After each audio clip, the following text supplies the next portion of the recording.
Notre univers, vaste et énigmatique, ne cesse de nous émerveiller. Mais au-delà de l'horizon cosmique, au-delà des étoiles, des galaxies et de la matière visible, s'étend un domaine encore plus mystérieux. Un lieu où les lois physiques que nous connaissons pourraient ne pas s'appliquer. Un royaume où le temps s'écoule de manière étrange et où l'espace prend des formes que nous pouvons à peine imaginer. Chers voyageurs, bienvenue. Aujourd'hui, nous allons nous lancer dans une expédition extraordinaire, un voyage aux confins même de la réalité. Nous allons explorer l'inconnu, où la science se mêle à l'imagination et où chaque réponse soulève de nouvelles questions encore plus profondes. Mais avant de commencer, n'oubliez pas de vous abonner à la chaîne et de laisser un « j'aime ». Ainsi, vous ne manquerez aucune de nos futures aventures dans le cosmos. Nous commençons notre voyage chez nous, au cœur de notre voisinage cosmique. Le système solaire. Formé il y a environ 4,5 milliards d'années. Il est composé d'une étoile centrale, le Soleil, de 8 planètes, de 5 planètes naines et de milliards de corps mineurs, dont beaucoup restent encore invisibles pour nous. Au centre de tout, le Soleil brille d'une puissance colossale. Il est si grand que nous pourrions aligner 109 terres sur son diamètre. C'est le moteur qui donne vie, énergie et mouvement à tout le système. Près de lui orbitent Mercure et Vénus, les deux planètes les plus proches. Mercure, la plus petite de toutes, subit des températures extrêmes qui oscillent entre moins 180 degrés Celsius et 430 degrés Celsius. Vénus, quant à elle, est la planète la plus chaude du système, avec une température moyenne de 462 degrés Celsius, en raison d'un effet de serre incontrôlé. Avec la Terre et Mars, elle forme le groupe des planètes rocheuses, également appelées planètes telluriques. La Terre, notre foyer, est la plus grande et la plus dense des 4 planètes rocheuses. Et, à notre connaissance, le seul endroit où la vie existe. Juste à côté se trouve Mars, une planète rouge et solitaire au passé géologique fascinant. Si vous la regardez attentivement, vous verrez des cratères, des volcans géants, des dunes, des vallées et même des calottes polaires. Elle abrite le plus haut volcan du système solaire, l'Olympus Mons, et le canyon le plus profond, Val Marineris. En laissant derrière nous la Terre et Mars, nous découvrons un véritable vestige du passé. La ceinture d'astéroïdes, une région peuplée de milliers de fragments rocheux. Plus loin encore, se dressent les géants. Tout d'abord, Jupiter, la plus grande planète du système solaire. Sa masse est si colossale qu'elle pourrait contenir toutes les autres planètes réunies. Vient ensuite Saturne, célèbre pour ses impressionnants anneaux de glace et de poussière qui peuvent atteindre jusqu'à 20 mètres d'épaisseur. Saturne possède également un nombre incroyable de lunes, 145 au total, dépassant même Jupiter. Plus loin encore, nous trouvons Uranus, un géant glacé au comportement étrange. Son axe de rotation est incliné de plus de 95 degrés, ce qui lui fait tourner sur son orbite comme s'il était couché. Il possède 13 anneaux sombres presque invisibles et 27 lunes connues. Et enfin Neptune, la planète la plus éloignée du Soleil, visitée uniquement par la sonde Voyager 2. C'est également la plus venteuse. Ces tempêtes atteignent des vitesses allant jusqu'à 2100 km/h. Mais nous n'avons pas encore terminé notre tour du système solaire. Il en reste encore une à visiter. Avant de quitter définitivement notre système solaire, il nous reste une dernière planète à visiter, ou plutôt une planète naine, Pluton. Découverte en 1930, Pluton a longtemps été considérée comme la 9e planète du système solaire, mais en 2006, elle a perdu ce statut en raison de son orbite inhabituelle, qui ressemble davantage à celle d'une comète qu'à celle d'une planète traditionnelle. Pourtant, Pluton continue de fasciner les astronomes. Au cours de son orbite, il passe parfois plus près du Soleil que Neptune pendant environ 20 ans. Cette orbite très excentrique suscite l'intérêt des scientifiques depuis des décennies. Et juste au-delà de Pluton se trouve un seuil cosmique, la ceinture de Kuiper. Cette région en forme d'anneau est remplie de corps glacés, dont beaucoup mesurent assez plus de 100 km de long. Elle abrite également des milliards de comètes et est 20 fois plus large et 20 à 200 fois plus massive que la ceinture d'astéroïdes que nous avons laissée derrière nous. On pense qu'il s'agit d'un vestige de la formation du système solaire, une sorte de cimetière de blocs de glace et de roches qui n'ont jamais réussi à devenir des planètes.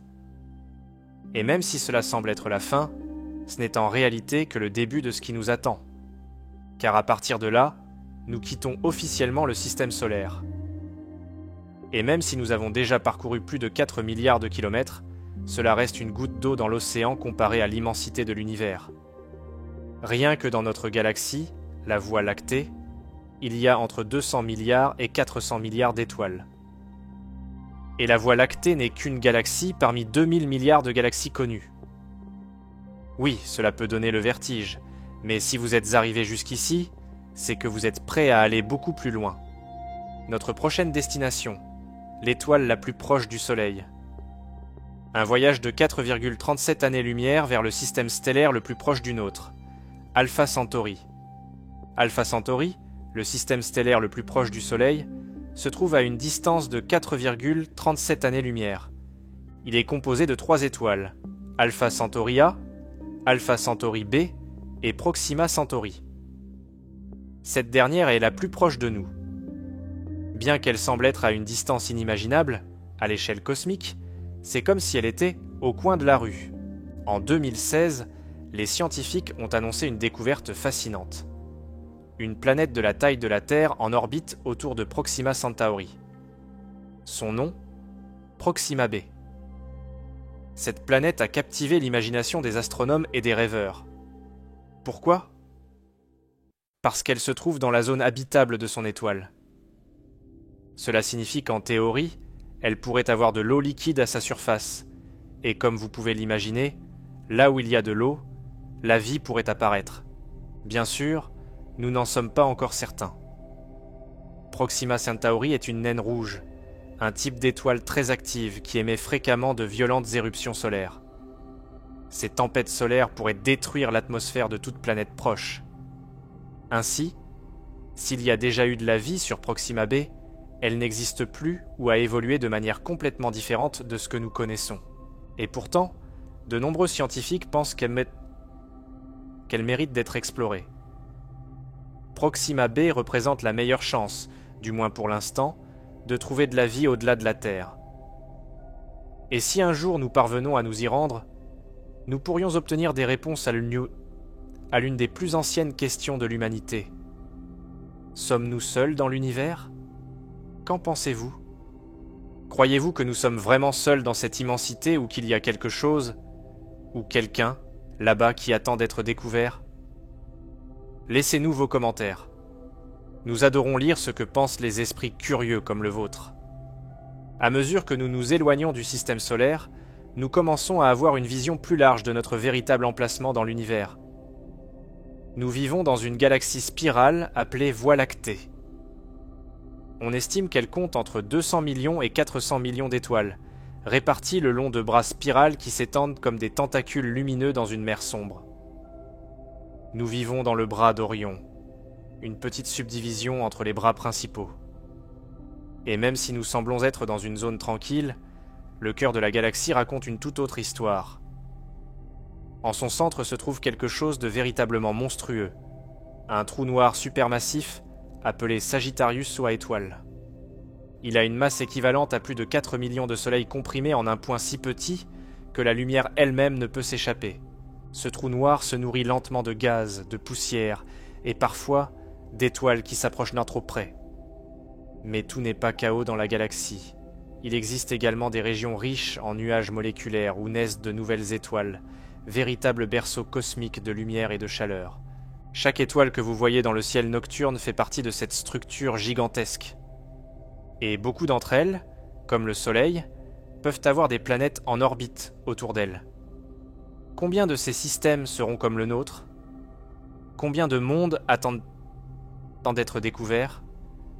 À mesure que nous nous éloignons, la Voie lactée commence à ressembler à une tache lumineuse parmi tant d'autres.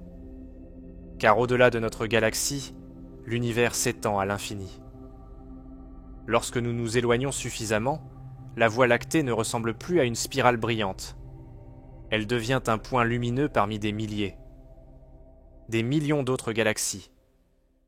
Chacune de ces taches lumineuses est une galaxie entière, avec des centaines de milliards d'étoiles. Et le plus étonnant, c'est que nous ne voyons qu'une infime partie de l'univers observable. On estime actuellement qu'il existe plus de 2000 milliards de galaxies dans l'univers visible depuis la Terre. Ces galaxies ne sont pas réparties au hasard.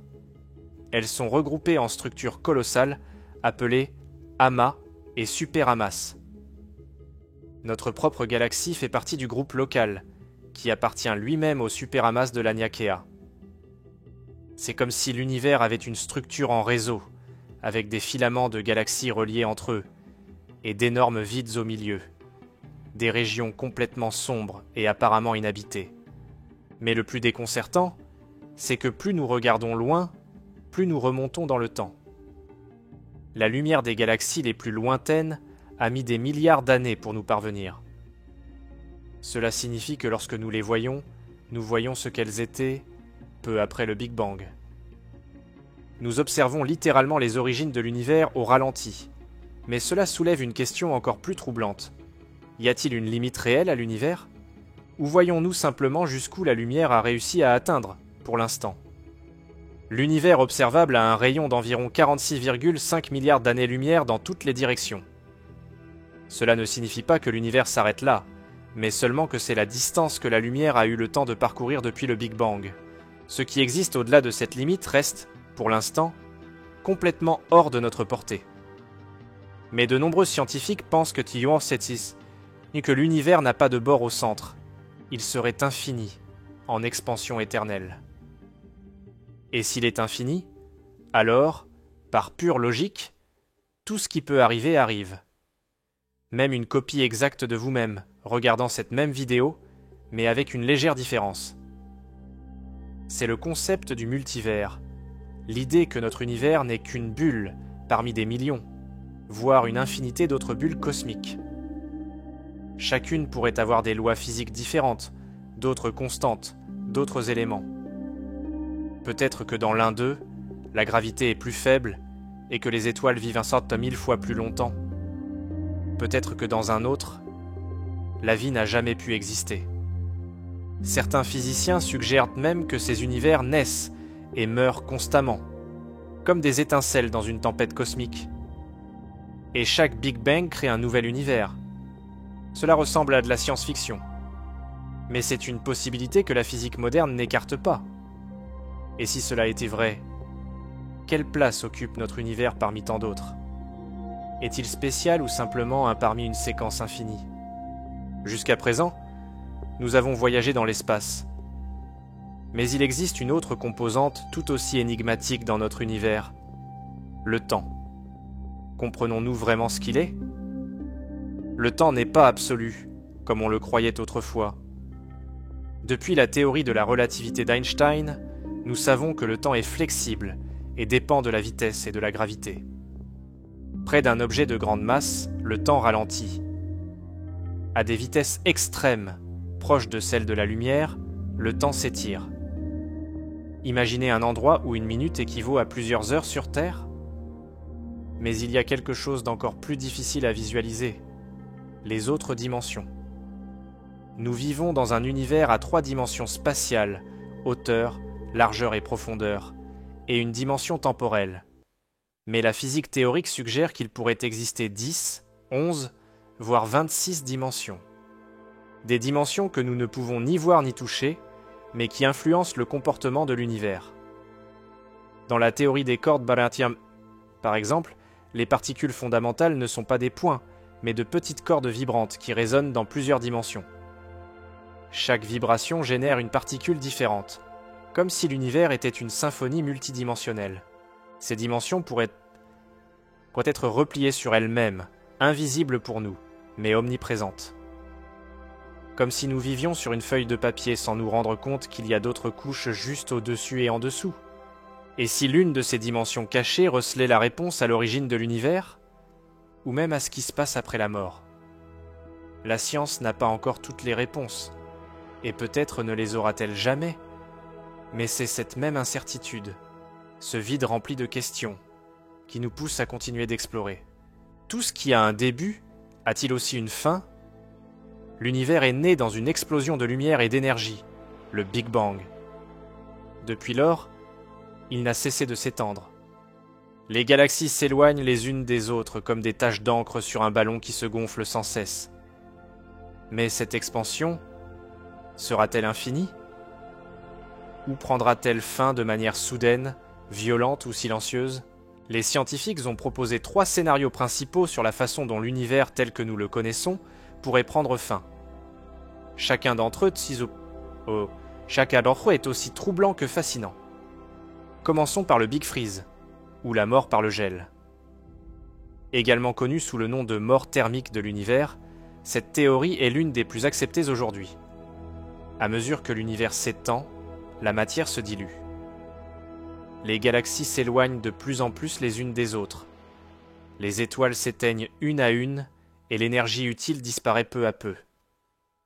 Dans ce scénario, le cosmos n'explose pas et ne s'effondre pas, mais s'éteint lentement, comme une bougie consumée par le temps. Dans des milliards d'années, toutes les étoiles auront disparu. Il ne restera que des naines noires, des trous noirs et des particules solitaires flottant dans une obscurité infinie. Les trous noirs finiront eux aussi par disparaître sous l'effet du rayonnement de Hawking. Il ne restera alors que le froid, le vide et le silence absolu. Un univers éternel, mais sans rien ni personne pour l'observer. Le deuxième scénario est celui du Big Rip, la déchirure finale. Imaginez maintenant une fin beaucoup plus chaotique. Dans ce modèle, l'énergie noire, cette force mystérieuse qui accélère l'expansion de l'univers, devient de plus en plus intense. Tellement intense qu'elle dépasse toutes les forces connues. Tout d'abord, les galaxies s'éloignent les unes des autres plus vite que la lumière ne peut les suivre. Ensuite, les étoiles se désintègrent, puis les planètes, et enfin, les atomes, les noyaux même de la matière. Tout sera déchiré, étiré, détruit. Dans ce scénario, l'espace-temps se brise complètement. L'univers, tel une toile cosmique, se déchire jusqu'à ce qu'il ne reste plus rien. C'est la fin la plus absolue et irréversible, ni vide, ni structure, ni loi physique. Seulement la fin totale de tout ce qui a jamais existé. Enfin, une hypothèse plus cyclique. Le Big Crunch, le retour à l'origine. Une sorte de fin qui pourrait être un nouveau commencement.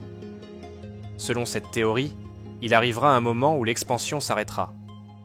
Et au lieu de continuer à grandir, l'univers commencera à rétrécir.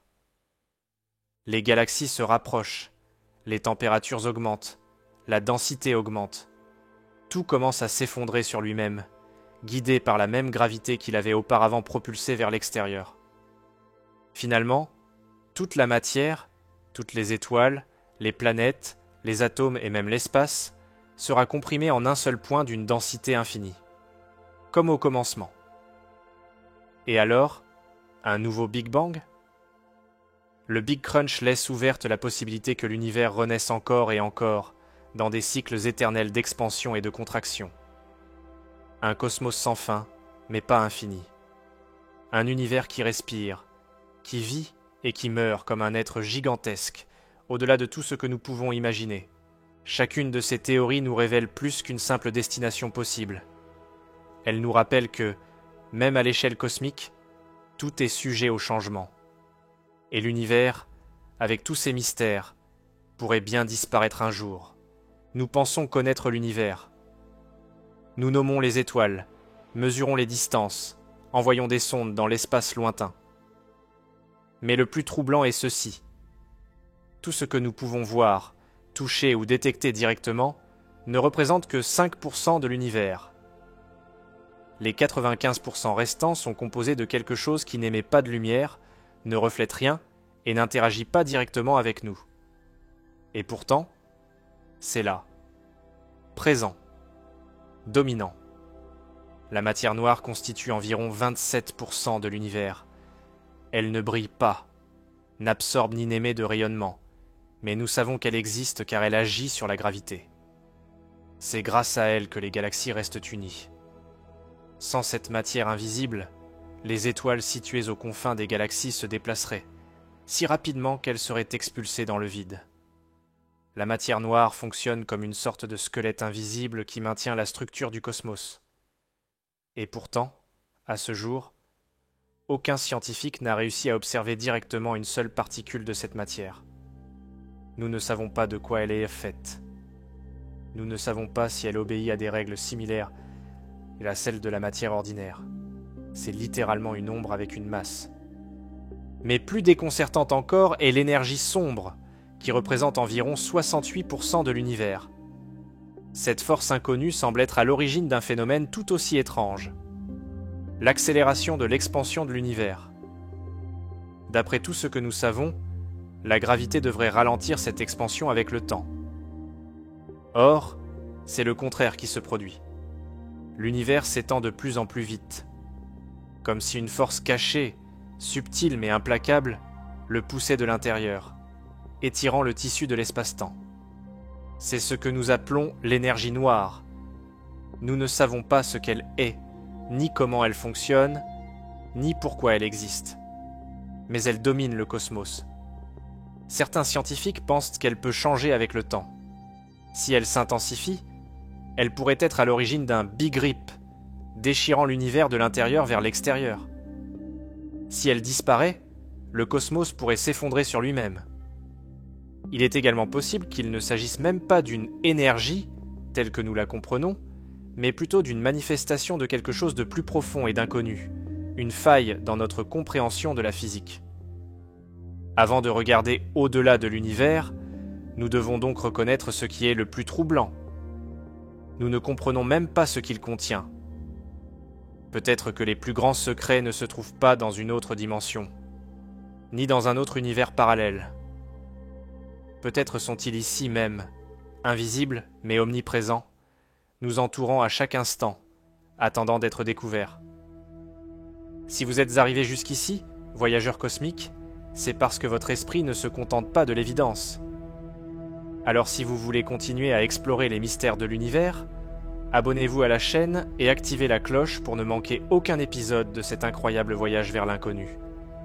Car ce qui nous attend est encore plus profond. Parmi toutes les questions que l'être humain s'est posées depuis qu'il a pu regarder le ciel, il y en a une qui semble plus ancienne que toutes les autres. Pourquoi y a-t-il quelque chose plutôt que rien ? Nous ne parlons pas seulement de l'origine de la vie, des galaxies ou de notre planète. Nous parlons de tout. L'espace, le temps, les particules, l'énergie, les lois qui régissent l'univers. Pourquoi y a-t-il quelque chose et pas simplement le vide total ? C'est une question si fondamentale que beaucoup de gens n'osent jamais la poser, et pourtant, elle a le pouvoir de bouleverser toutes les certitudes que nous pensons avoir sur la réalité.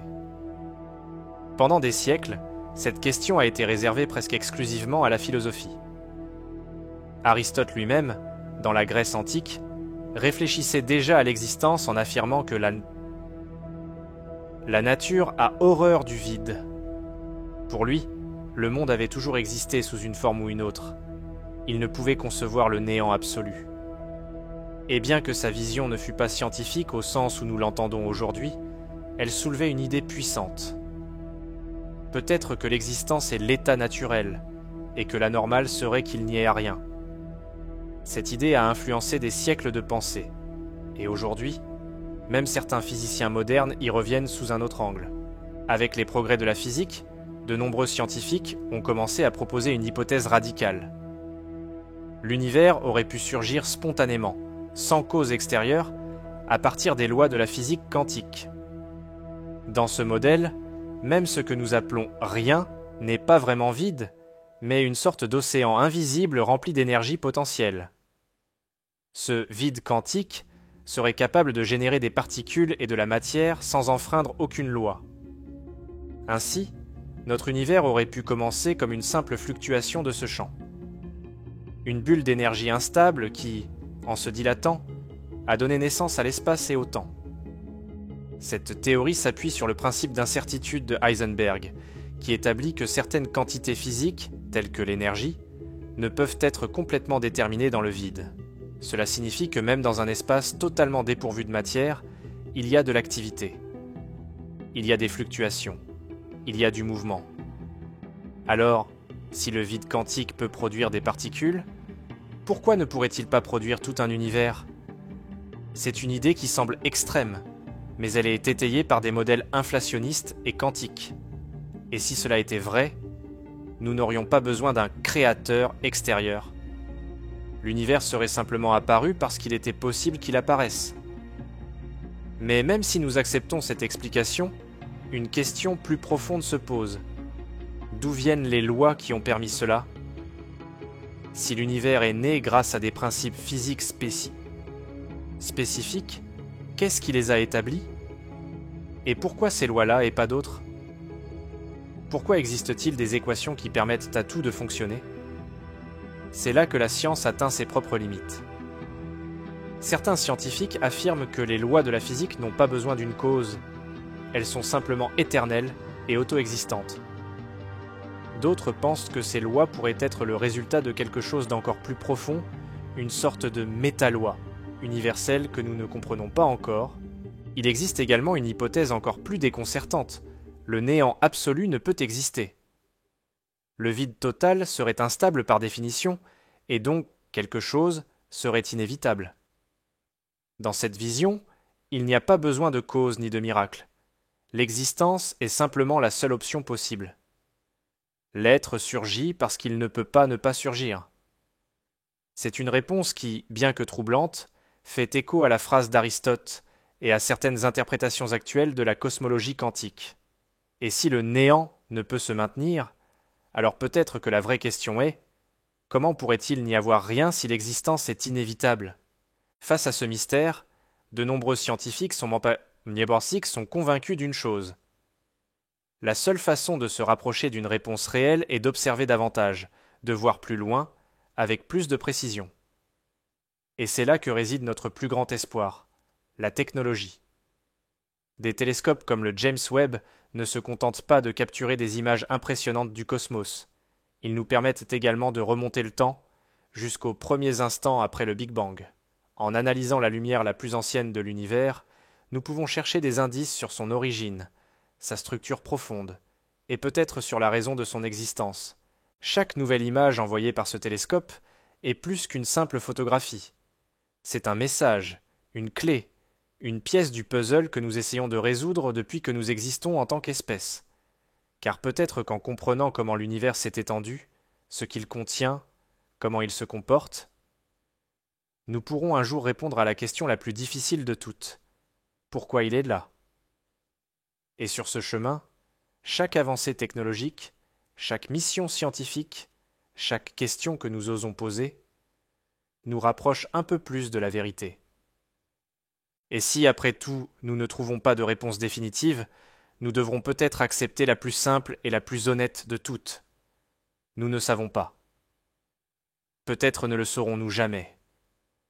Mais le fait que nous puissions nous poser cette question est déjà extraordinaire. Car quelque part dans l'univers, un ensemble d'atomes, vous, moi, nous, en est venu à se demander pourquoi tout cela existe. Nous sommes l'univers qui se pose des questions sur lui-même. Et cela est déjà un miracle. Dans notre quête pour comprendre pourquoi quelque chose existe plutôt que rien, une idée aussi révolutionnaire qu'ancienne émerge. L'univers ne serait pas fait, dans son essence, de matière ou d'énergie, mais d'information. À première vue, cela peut sembler abstrait, presque métaphysique. Mais de plus en plus de scientifiques, de physiciens théoriciens et de philosophes envisagent sérieusement cette possibilité. Cette vision a des racines profondes. Au XVIIe siècle, Gottfried Wilhelm Leibniz, l'un des pères du calcul, se posait déjà la question suivante. Pourquoi y a-t-il quelque chose plutôt que rien? Une question qui résonne encore aujourd'hui. Pour Leibniz, la réalité était constituée de monades, des unités indivisibles de perception, comme de petites consciences qui codèrent l'existence. Bien que son langage fût philosophique, il anticipait l'idée que l'essentiel n'était pas la matière, mais la structure et la logique qui l'organisent. Avance rapide jusqu'au XXe siècle. En 1989, le physicien théoricien John Archibald Wheeler, collaborateur d'Einstein et pionnier dans l'étude des trous noirs, a proposé une phrase qui allait changer la façon dont de nombreux physiciens perçoivent l'univers. It from bit. L'être à partir du bit. Wheeler suggérait ainsi que tout ce qui existe, chaque particule, chaque champ de force, même l'espace-temps, émerge de réponses binaires, d'unités élémentaires d'information. Les bits. Selon lui, la physique doit commencer par l'information, et non par la matière. Qu'est-ce que cela signifie exactement ? Imaginez que l'univers est comme un gigantesque processeur d'informations.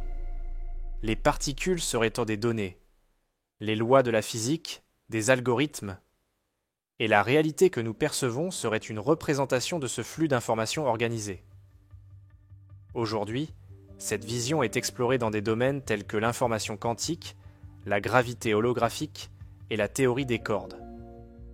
En physique actuelle, le concept d'entropie, la quantité d'informations dans un système, est essentiel pour comprendre les trous noirs, le Big Bang et même l'expansion de l'univers. Le physicien Seth Lloyd du MIT est allé plus loin.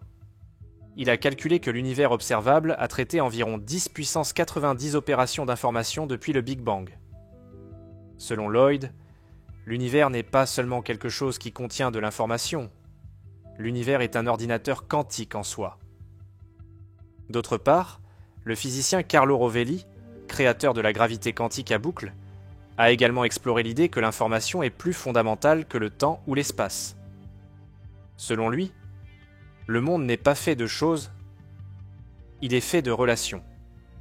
Et si tout est interconnecté par des relations d'information, alors la réalité ne serait pas un ensemble d'objets statiques, mais un réseau dynamique d'interactions et de données.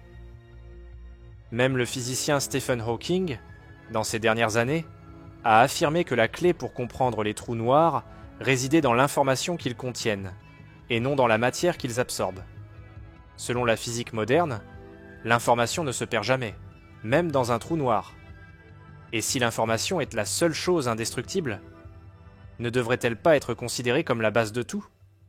C'est pourquoi certains scientifiques pensent aujourd'hui qu'au lieu de nous demander de quoi est fait l'univers, nous devrions nous demander: quel modèle d'information soutient la réalité que nous voyons ?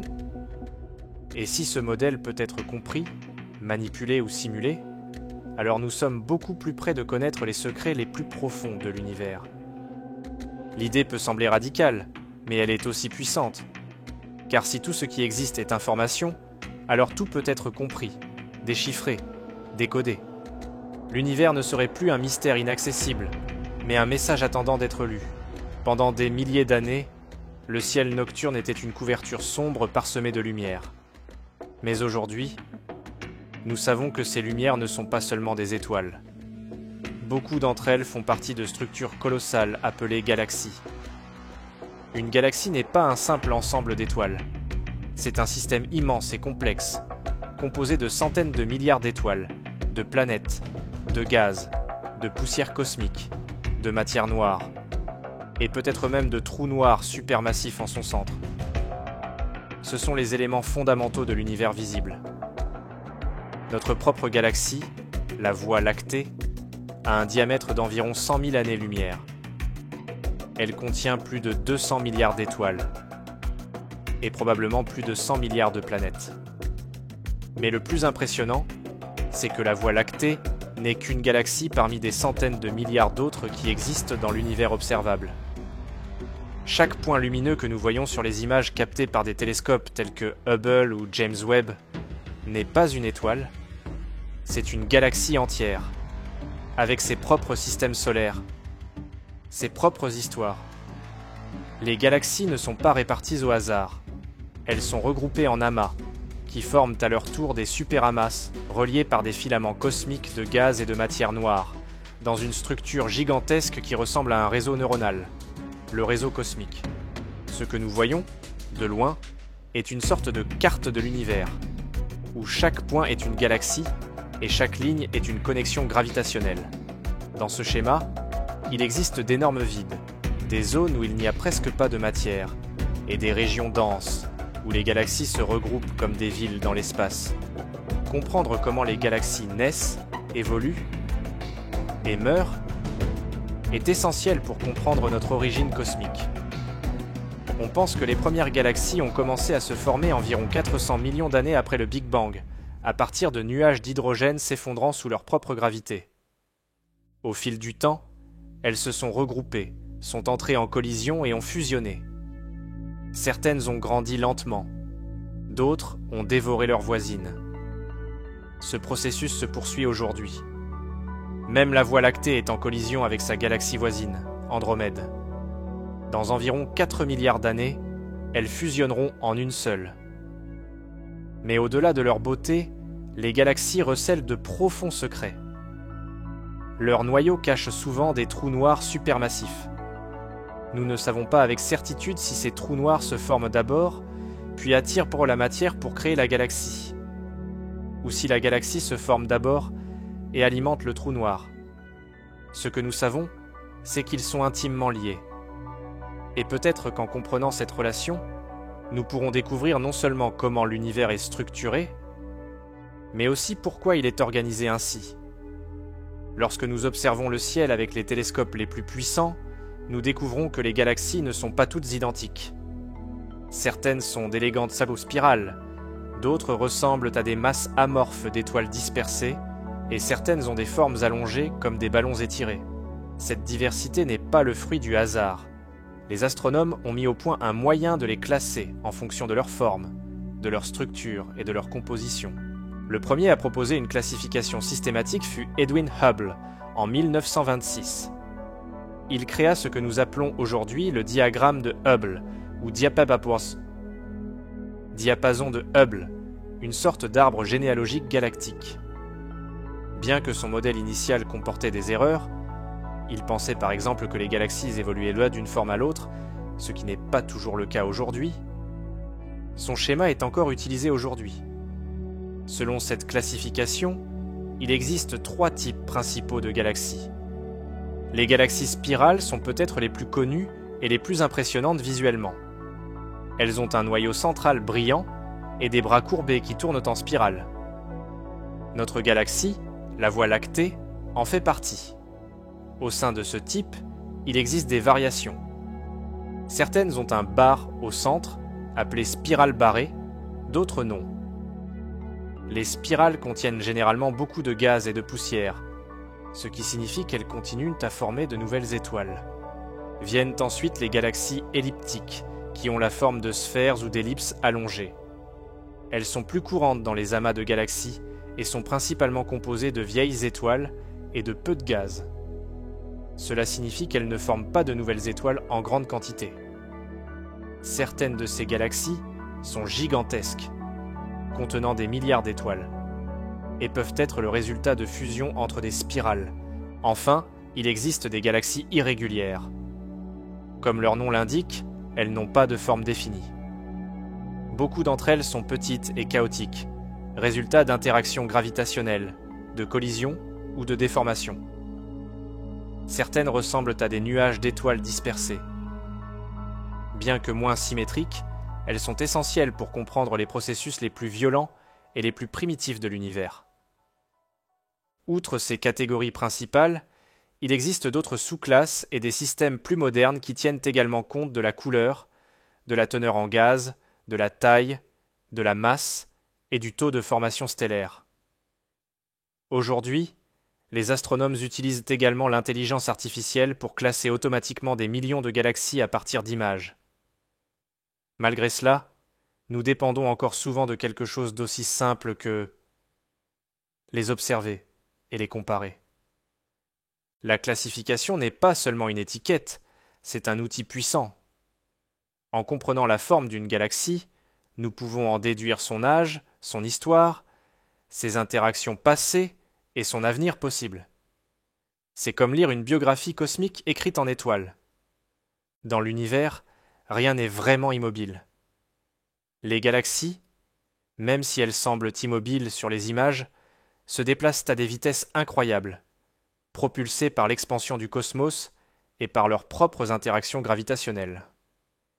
Et lorsque leurs trajectoires se croisent, le résultat est l'un des événements les plus colossaux et les plus dramatiques de la nature, une collision galactique. Contrairement à ce que l'on pourrait imaginer, les collisions entre galaxies ne sont pas des explosions catastrophiques de type supernova. Les étoiles individuelles sont si éloignées les unes des autres qu'il est très rare qu'elles entrent en collision directe. Il s'agit plutôt d'une danse gravitationnelle géante, où les orbites se déforment, les structures se déforment, et le gaz et la poussière sont comprimés et réorganisés. Ce processus peut durer des centaines de millions, voire des milliards d'années, et peut transformer complètement les galaxies concernées. L'un des exemples les plus impressionnants est le système des galaxies Antennae, situé à environ 60 millions d'années-lumière de la Terre. Là, deux galaxies entrent en collision depuis plus de 500 millions d'années, produisant des vagues de formation stellaire massives. Les nuages de gaz, comprimés par l'interaction gravitationnelle, s'effondrent rapidement et forment des milliers de nouvelles étoiles bleues et chaudes, dont beaucoup finiront leur vie dans de violentes supernovas. Les collisions ne transforment pas seulement la forme des galaxies. En les transformant par exemple de spirales en elliptiques, mais elles alimentent également les trous noirs supermassifs qui résident en leur centre.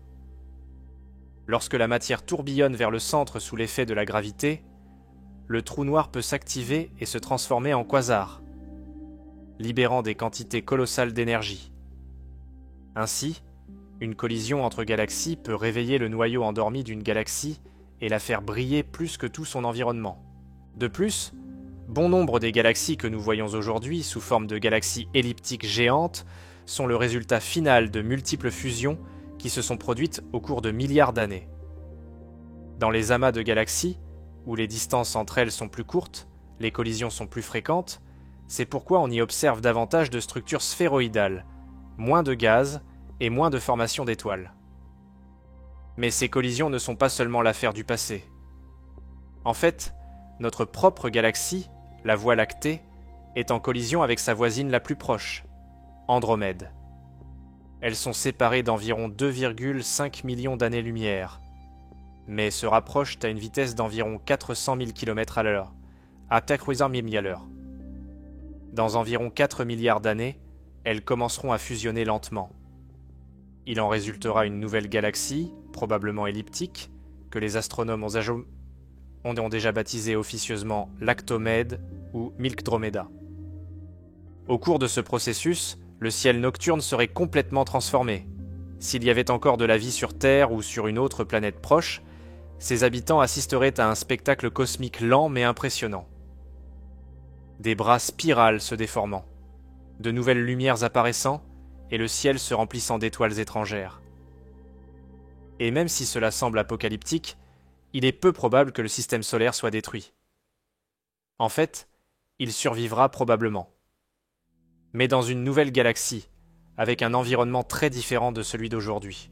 Les collisions galactiques nous rappellent que l'univers est dynamique, changeant et profondément interconnecté. Ce sont des événements qui peuvent sembler destructeurs, mais qui sont en réalité des germes de transformation, de création et d'évolution. Sans collision, bon nombre des structures que nous connaissons aujourd'hui n'existeraient pas. Peut-être même que notre propre Voie lactée est née ou a été modifiée par d'anciennes rencontres cosmiques que nous ne comprenons pas encore tout à fait. Après le Big Bang, l'univers était très différent de ce que nous voyons aujourd'hui. Il n'y avait ni étoiles, ni planètes, ni galaxies. Il n'existait qu'une soupe chaude et dense de particules élémentaires, photons, quarks, électrons, neutrinos. Tout était si comprimé et agité que la matière ne pouvait pas encore former de structures complexes. Mais avec le temps, à mesure que l'univers s'est étendu et refroidi, l'ordre a commencé à émerger du chaos. Environ 380 000 ans après le Big Bang, l'univers est devenu suffisamment froid pour que les protons et les électrons s'unissent pour former des atomes d'hydrogène. À ce moment-là, la lumière a pu voyager librement dans l'espace, marquant la naissance de ce que l'on appelle le rayonnement cosmique fossile, que nous pouvons encore détecter aujourd'hui. Mais l'univers était toujours sombre, sans étoiles, sans structure visible. Alors, comment sommes-nous passés de cet univers sombre à un univers rempli de galaxies ? Tout a commencé par de petites fluctuations de densité dans cette soupe primordiale. Dans certaines régions de l'espace, il y avait un peu plus de matière que dans d'autres. Ces zones, bien que légèrement plus denses, avaient une plus grande attraction gravitationnelle. Avec le temps, elles ont commencé à attirer davantage de matière autour d'elles. Ces accumulations ont donné naissance aux premières protostructures de l'univers. Au cours des centaines de millions d'années qui ont suivi, ces régions plus denses se sont effondrées sous leur propre gravité et ont formé d'énormes nuages de gaz d'hydrogène et d'hélium. À l'intérieur de ces nuages, les premières étoiles se sont allumées, donnant naissance aux galaxies primitives. On pense que les premières galaxies sont apparues environ 400 à 500 millions d'années après le Big Bang, pendant une période connue sous le nom de rayonisation de l'univers. Ces premières galaxies étaient des petites, irrégulières et chaotiques. Beaucoup ont fusionné entre elles, se sont détruites ou ont été absorbées par d'autres plus grandes. Ce processus de fusion et de croissance a été essentiel à l'évolution galactique. C'est ainsi que sont nées les plus grandes galaxies que nous voyons aujourd'hui. Les modèles actuels, tels que le modèle Lambda CDM, indiquent que les galaxies n'auraient principalement pas pu se former sans un ingrédient invisible mais fondamental, la matière noire. Bien qu'elle n'émette ni lumière ni énergie, la matière noire forme des halos gravitationnels où la matière ordinaire s'accumule. Ces halos sont comme des échafaudages invisibles où les galaxies peuvent naître. Sans eux, le gaz n'aurait pas eu suffisamment de gravité pour s'effondrer et former des étoiles. La formation des galaxies est donc un processus qui implique des effondrements gravitationnels, le refroidissement des gaz, la formation d'étoiles et des fusions cosmiques, le tout au sein d'un réseau cosmique de matière noire. Et bien que nous ayons fait de grands progrès dans la compréhension de ce phénomène, de nombreuses questions restent encore sans réponse. Par exemple, toutes les galaxies naissent-elles dans des halos de matière noire ? Combien de générations de fusion les galaxies actuelles ont-elles connues ? Pourquoi certaines cessent-elles de former des étoiles tandis que d'autres restent actives ? Répondre à ces questions nous aide non seulement à comprendre le passé de l'univers, mais aussi son avenir. Car les galaxies, en plus d'être des îles d'étoiles, sont les unités structurelles du cosmos. Chacune raconte une histoire différente sur la façon dont l'univers s'est organisé, comment il s'est transformé et où il pourrait aller. Une fois que l'on comprend comment les galaxies se forment et évoluent, une question encore plus profonde se pose. Que se passe-t-il lorsque ces structures géantes ne sont pas seules, mais coexistent avec des milliers d'autres, interagissent et s'organisent à des échelles encore plus colossales ? Dans l'univers, les galaxies existent rarement de manière isolée. Elles se regroupent en énormes structures appelées amas ou grappes de galaxies. Ces mégapoles cosmiques peuvent contenir de quelques dizaines à des milliers de galaxies liées par la gravité, partageant un environnement commun composé de matière visible, de gaz chaud et d'une quantité impressionnante de matière noire invisible. Un amas typique peut atteindre plus de 10 millions d'années-lumière de diamètre. À l'intérieur, les galaxies orbitent autour d'un centre de masse commun, interagissent gravitationnellement, entrent en collision, fusionnent et forment de nouvelles générations d'étoiles. Cependant, le plus surprenant dans ces systèmes n'est pas ce que nous voyons, mais ce que nous ne pouvons pas voir. Seulement environ 5% de la masse d'un amas est constituée d'étoiles et de galaxies visibles. Une autre part de 15% est composée de gaz ionisé extrêmement chaud qui remplit l'espace entre les galaxies, atteignant des températures de plusieurs dizaines de millions de degrés et émettant intensément dans les rayons X. Les 80% restants sont constitués de matière noire, une substance qui n'absorbe ni ne réfléchit la lumière, mais dont la présence est détectée par son influence gravitationnelle sur tout le reste. L'amas de la Vierge est l'un des plus étudiés par les astronomes, car notre groupe local, où se trouve la Voie lactée, se trouve à sa périphérie. Cet amas contient environ 2000 galaxies, dont l'énorme M87, célèbre pour abriter le premier trou noir jamais photographié. Plus loin, l'amas de Coma est encore plus impressionnant. Avec plus de 10 000 galaxies, il représente l'une des plus grandes concentrations de matière de l'univers proche. Grâce à l'étude de ces amas, les scientifiques ont pu estimer la distribution de la matière noire, la vitesse d'expansion de l'univers et l'évolution des structures à grande échelle. Mais les amas ne sont pas des entités statiques. À l'échelle cosmique, ils entrent également en collision les uns avec les autres. Lorsque cela se produit, l'un des phénomènes les plus violents de l'univers se produit. La fusion d'amas. L'un des cas les plus emblématiques est celui de l'amas Bala, ou Bullet Cluster. Ce système montre deux amas qui sont entrés en collision à grande vitesse, séparant physiquement le gaz chaud du reste de la masse. Grâce à des observations aux rayons X et à l'effet de lentilles gravitationnelles, les astronomes ont découvert que la majeure partie de la masse ne se trouvait pas dans le gaz visible, mais dans une zone déplacée, la matière noire. Cette observation constitue l'une des preuves les plus convaincantes que la matière noire n'interagit pas avec la matière ordinaire, sauf par le biais de la gravité. Au-delà de leur utilité pour l'étude de la matière noire, les amas de galaxies sont également des outils puissants pour mesurer la géométrie de l'univers. En observant la courbure de la lumière des galaxies lointaines lorsqu'elles passent à proximité de ces amas, un effet connu sous le nom de lentille gravitationnelle, les astronomes peuvent calculer la quantité totale de masse présente, y compris la partie invisible. De plus, les amas permettent de retracer l'histoire thermique de l'univers. Combien de gaz a été chauffé, comment il s'est réparti et comment il a évolué depuis le Big Bang jusqu'à aujourd'hui. Certains amas forment des structures encore plus grandes, appelées superamas, qui s'étendent sur des centaines de millions d'années-lumière. Le plus proche de nous est le superamas de Laniakea, dont le nom signifie « ciel incommensurable » en hawaïen. Ce superamas comprend la Vierge et le groupe local, et on estime qu'il contient environ 100 000 galaxies. Les filaments cosmiques sont encore plus grands. Ce sont des régions qui relient les amas et les superamas entre eux, formant un gigantesque réseau tridimensionnel qui semble imiter la structure d'un cerveau humain. L'étude de ces mégastructures nous permet de répondre à des questions fondamentales. Comment la matière est-elle répartie dans l'univers ? Quelles forces régissent son mouvement à des échelles colossales ?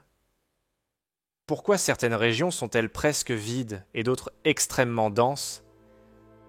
Les amas de galaxies révèlent non seulement l'architecture de l'univers, mais aussi son histoire, ses rythmes, et peut-être même son destin.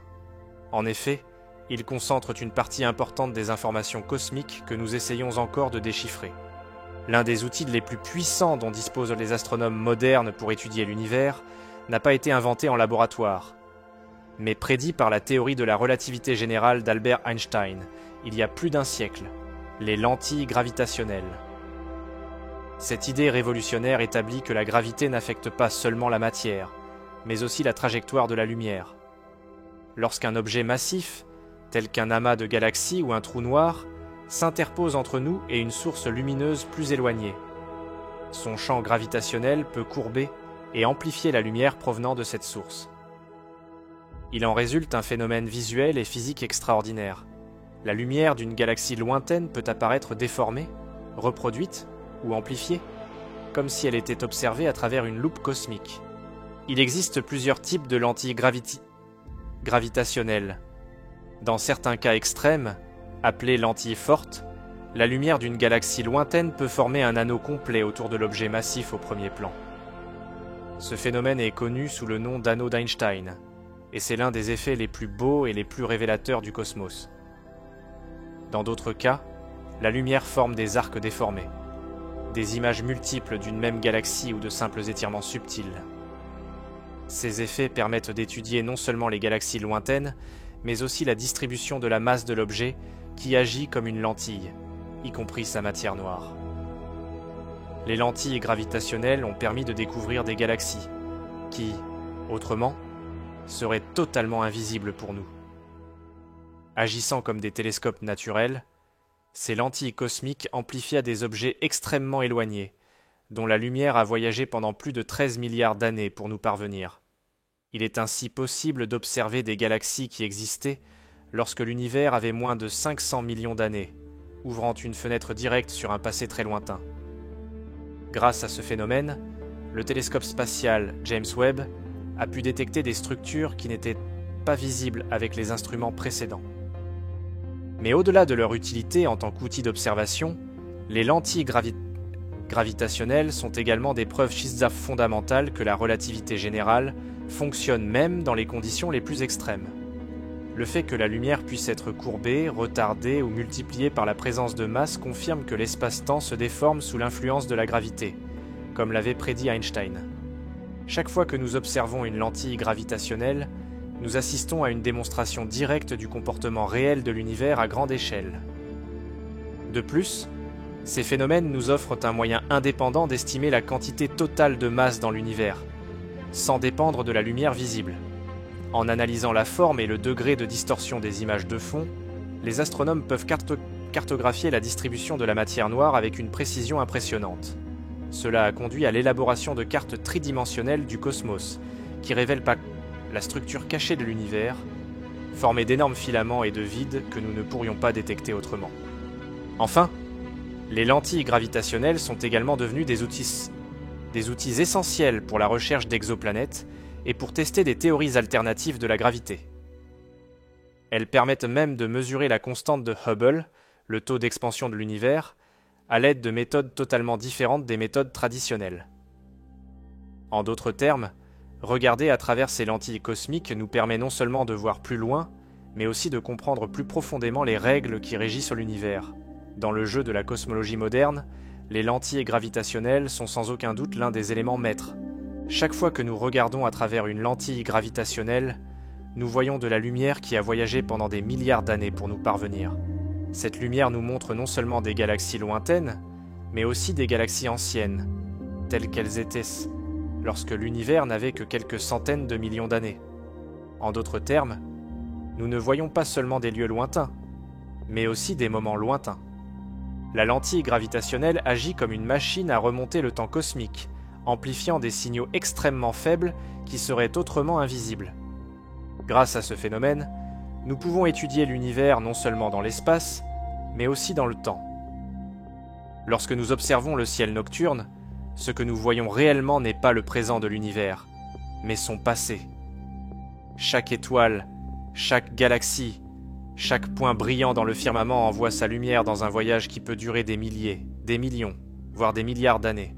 Cette lumière, lorsqu'elle atteint nos yeux ou les capteurs de nos télescopes, nous révèle à quoi ressemblait l'univers à ce moment lointain où elle a été émise. En astronomie, voir loin, c'est voir loin dans le temps. Ce principe fondamental de l'observation cosmique est connu sous le nom de temps de trajet de la lumière. La vitesse de la lumière, bien qu'incroyablement rapide, près de 300 000 km par seconde, est finie.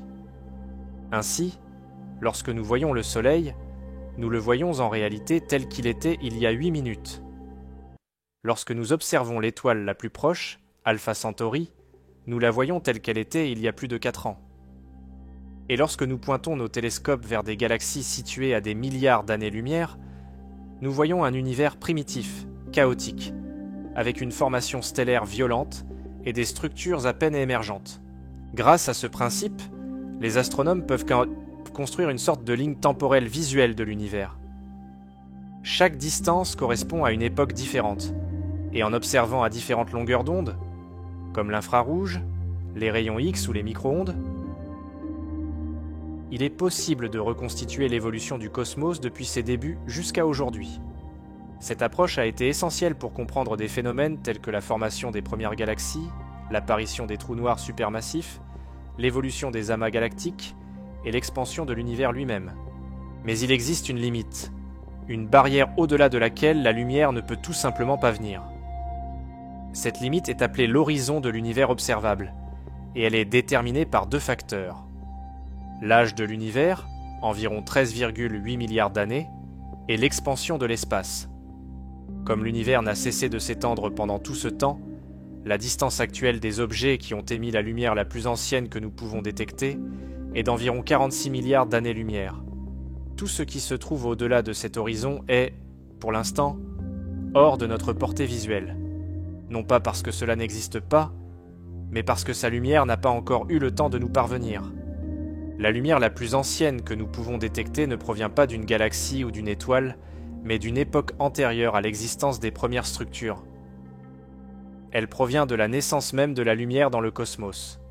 Cette lumière est connue sous le nom de rayonnement fossile, CMB, pour Cosmic Microwave Background, et a été émise environ 380 000 ans après le Big Bang Bang, lorsque l'univers s'est suffisamment refroidi pour permettre aux électrons et aux protons de se combiner et de former des atomes. À ce moment-là, la lumière a été libérée et a commencé à voyager librement dans l'espace. Cette lumière continue de voyager aujourd'hui, et nous la détectons sous la forme d'une faible lueur micro-ondes qui remplit tout le ciel de manière uniforme. Étudier cette lumière, c'est comme observer le plus ancien portrait de l'univers. Dans ses subtils motifs de température et de densité, les cosmologistes ont trouvé la preuve des germes de toutes les structures actuelles, les fluctuations quantiques minimes qui, avec le temps, ont donné naissance aux galaxies, aux étoiles et aux planètes. C'est un écho fossile de l'origine même du cosmos, un murmure du temps où la lumière est née.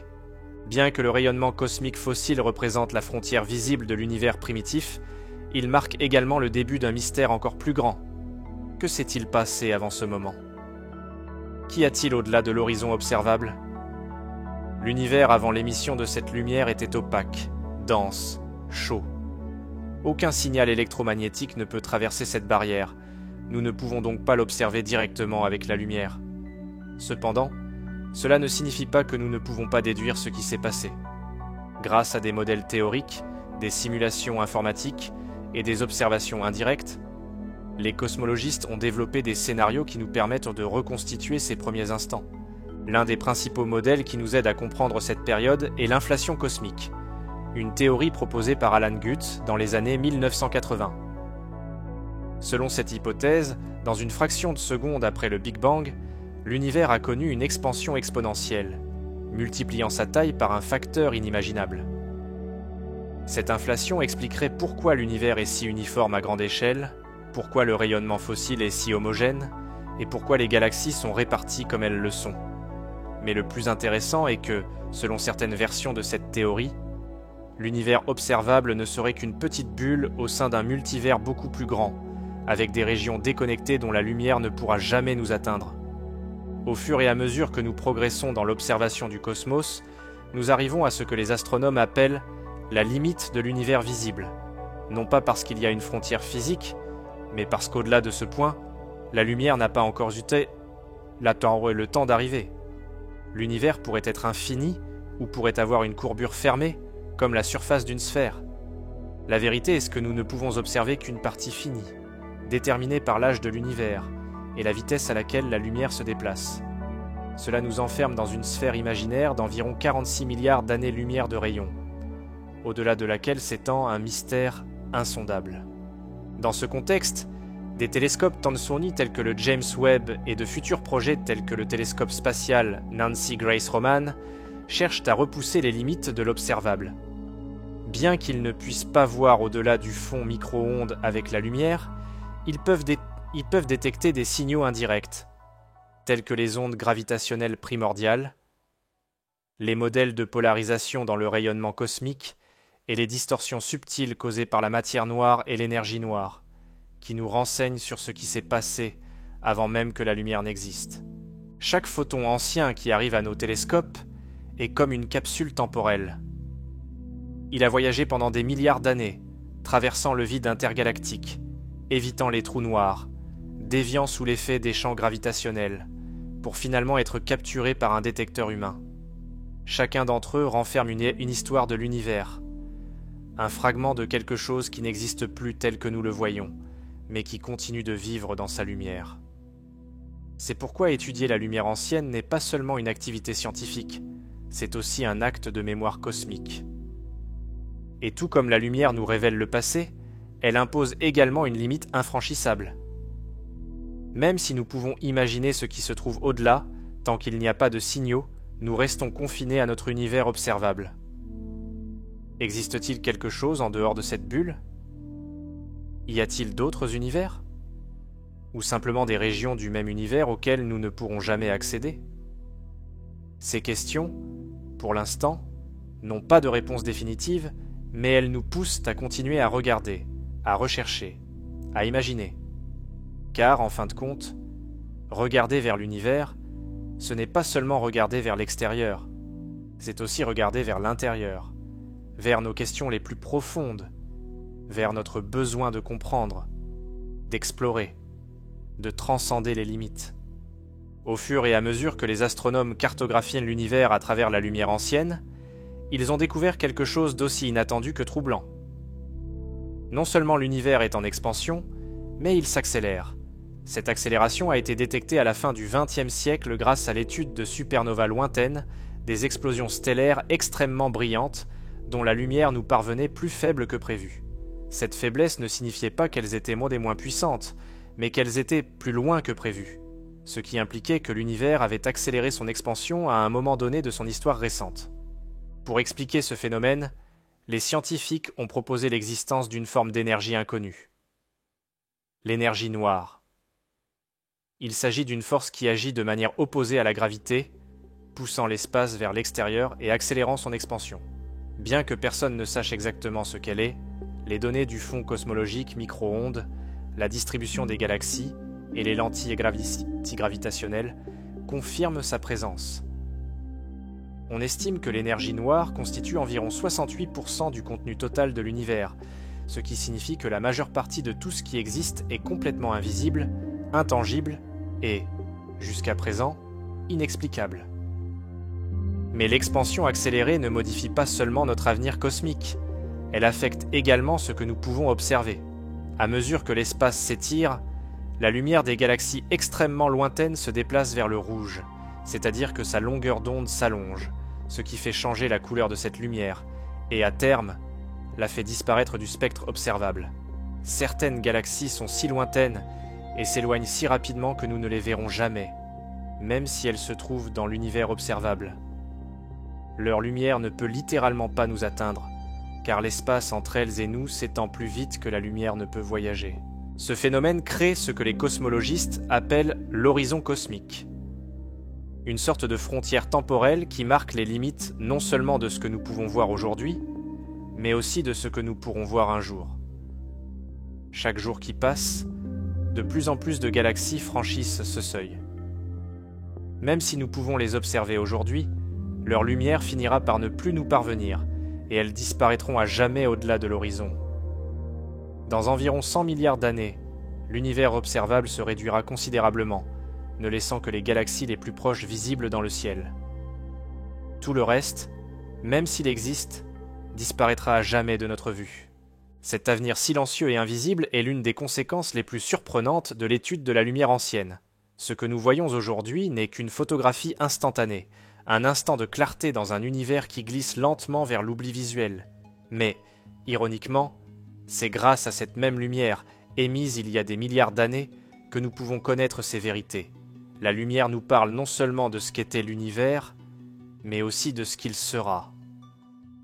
Son histoire est écrite dans le spectre, dans les décalages vers le rouge, dans les fluctuations de température du fond cosmique, dans les échos des premières étoiles et dans les silences qui approchent. Ainsi, l'étude de la lumière ancienne devient une archéologie du temps. Chaque photon est une pièce d'un puzzle qui s'étend à travers l'univers.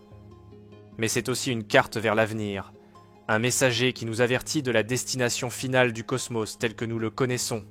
Et même si certaines réponses restent hors de notre portée, chaque nouvelle observation nous rapproche un peu plus du bord du mystère. Regarder la lumière du passé n'est pas seulement un acte d'observation, mais aussi de contemplation. Car en fin de compte, c'est la lumière qui définit notre existence cosmique, ce qui nous permet de voir, de mesurer, de comprendre, et aussi d'imaginer. Tout au long de ce voyage à travers l'univers, nous avons suivi la trace de la lumière comme un fil d'Ariane qui nous guide à travers le labyrinthe cosmique. Nous avons observé des galaxies lointaines, des rayonnements anciens, des lentilles paradis-gravitationnelles et des échos du Big Bang. La lumière nous a raconté l'histoire de l'univers. Mais aujourd'hui, nous approchons d'un seuil complètement différent. Un endroit où la lumière non seulement n'arrive pas, mais disparaît. Où le temps et l'espace n'ont plus le sens que nous leur connaissons. Un endroit qui n'émet aucun signal, ne reflète rien, ne révèle rien, où le visible se transforme en mystère absolu. Les trous noirs. Qu'est-ce qu'un trou noir exactement ? Comment peut-il exister quelque chose dont même la lumière ne peut s'échapper ? Est-ce une fin ou un commencement ? Que se passe-t-il si nous franchissons sa limite ? Et ces régions obscures pourraient-elles être les germes d'autres univers ou les vestiges de civilisations entières ? Ce que nous savons d'eux défie nos lois physiques les plus fondamentales. Et ce que nous ne savons pas défie notre imagination. Nous pénétrons au cœur le plus sombre et le plus énigmatique du cosmos. Car pour comprendre l'univers, il ne suffit pas de regarder sa lumière. Il faut aussi oser regarder son ombre. Un trou noir est une région de l'espace où la gravité est si intense que rien, absolument rien, ne peut échapper à son attraction. Pas même la lumière. Cela signifie que nous ne pouvons pas observer directement un trou noir en tant que tel, car il n'émet aucune forme de rayonnement détectable. Nous ne pouvons que déduire son existence à travers les effets qu'il produit sur son environnement. Comment il courbe la lumière autour de lui. Comment il accélère la matière à proximité. Comment il entraîne le temps vers l'intérieur. En termes techniques, un trou noir est une solution extrême des équations de la relativité générale d'Einstein, où la courbure de l'espace-temps atteint son point maximal. La caractéristique la plus connue d'un trou noir est son horizon des événements, une sorte de surface imaginaire qui marque le point de non-retour. Si un objet franchit cet horizon, il n'y a plus moyen de revenir en arrière. Du point de vue d'un observateur extérieur, le temps semble s'arrêter pour celui qui tombe dans un trou noir. Mais du point de vue de l'objet qui tombe, le processus se déroule rapidement. Pas de pause, pas d'avertissement, pas de retour en arrière. Au centre du trou noir, selon les théories actuelles, se trouve la singularité, une région où la densité de la matière et la courbure de l'espace-temps deviennent infinies. Ici, nos lois physiques cessent de fonctionner telles que nous les connaissons.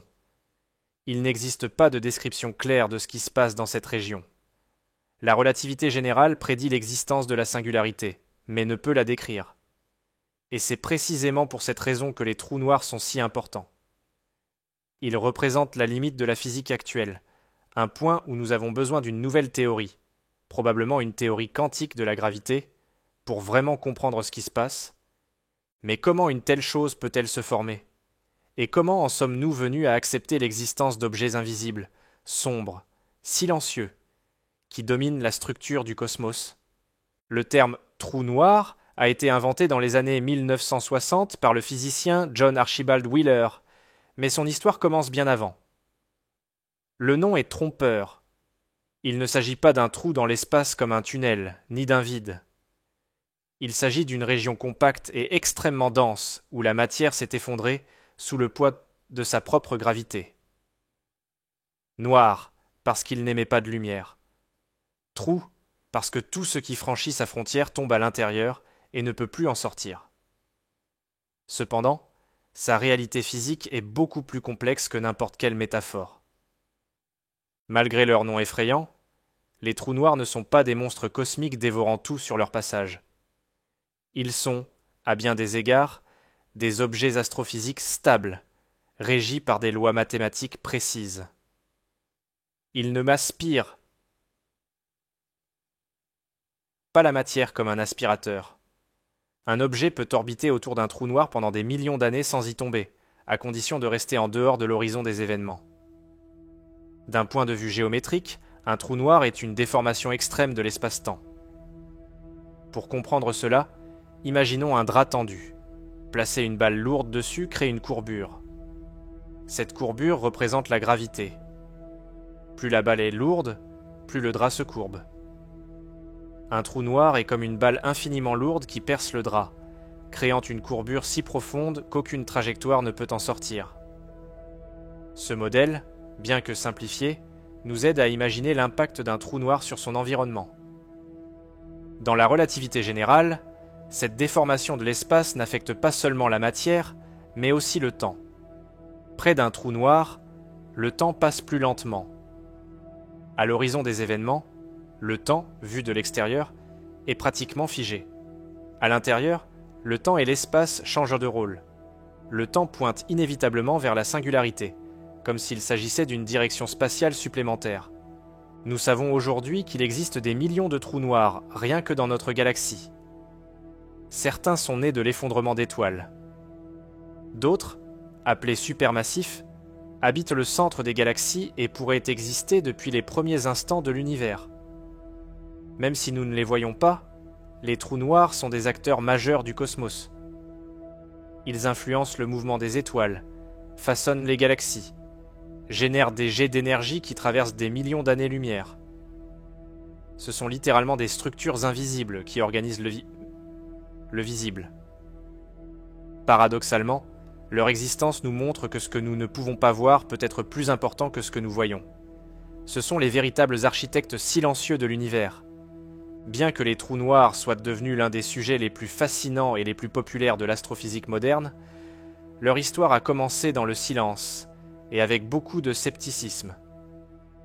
L'idée d'un objet si dense que même la lumière ne pouvait s'en échapper n'est pas née au XXe siècle, mais à la fin du XVIIIe siècle.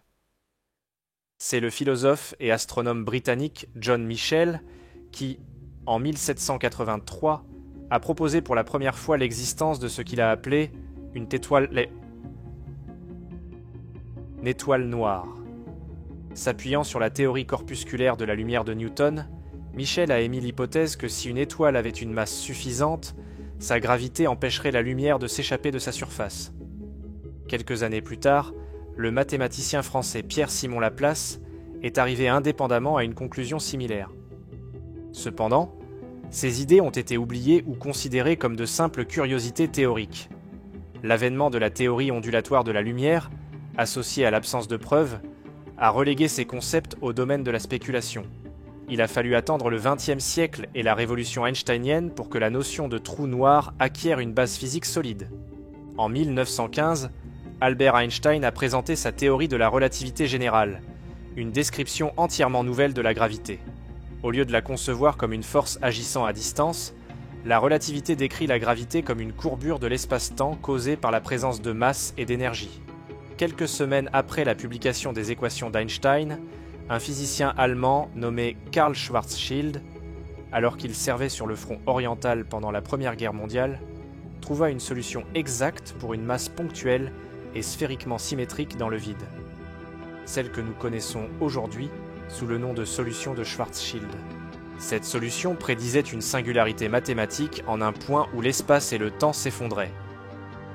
Bien que Schwarzschild soit mort peu après, son travail a été consigné. Cependant, même Einstein ne croyait pas que cette solution ait une réelle pertinence physique. Pour lui, il s'agissait d'un artifice mathématique intéressant, mais sans application dans le monde réel. L'idée qu'une étoile puisse s'effondrer complètement sur elle-même était tout simplement trop radicale. Ce n'est que dans les années 1930 que les progrès de la physique quantique et de l'astrophysique stellaire ont ravivé l'intérêt pour les effondrements gravitationnels. Après la découverte du neutron en 1932, les physiciens ont commencé à étudier ce qui arrivait aux étoiles à la fin de leur vie. Dans ce contexte, les scientifiques Subrahmanyan Chandrasekhar et Robert Oppenheimer ont démontré que si une étoile avait une masse suffisante, aucune pression, ni celle de la dégénérescence des électrons ni celle des neutrons, ne pouvait arrêter son effondrement gravitationnel. Le résultat inévitable serait une contraction sans fin, un trou noir. La communauté scientifique a réagi froidement. Même Arthur Eddington, l'un des astronomes les plus respectés de l'époque, a rejeté les idées de Chandrasekhar, les qualifiant d'absurdes. Eddington ne pouvait accepter que la nature permette un tel effondrement catastrophique. Mais la logique mathématique était implacable. Ce qui avait commencé comme une curiosité théorique prenait forme comme un objet réel du cosmos. En 1963, le physicien Roy Kerr trouva une solution rotationnelle aux équations d'Einstein, ouvrant la voie à une compréhension plus réaliste des trous noirs, qui tournent sur leur axe. Cette solution, associée au développement d'outils mathématiques et informatiques plus puissants, permit aux physiciens d'étudier la structure interne des trous noirs plus en détail. C'est également à cette époque qu'ont émergé des termes fondamentaux tels que horizon des événements, singularité nue, trou noir de Kerr, espace de Penrose, entre autres. En parallèle, l'astronomie observationnelle progressait. À la fin des années 60 et au début des années 70, des sources de rayons X extrêmement énergétiques ont été découvertes dans la Voie lactée, comme Cygnus X1. Ces émissions étaient compatibles avec l'existence d'un objet compact et massif qui attirait la matière d'une étoile compagnon. Cygnus X1 est devenu le premier candidat sérieux à un trou noir détecté indirectement. Même Stephen Hawking a parié publiquement que ce n'était pas le cas. Et il a perdu son pari. Depuis les années 90, l'idée des trous noirs est passée d'une possibilité mathématique à une certitude astrophysique.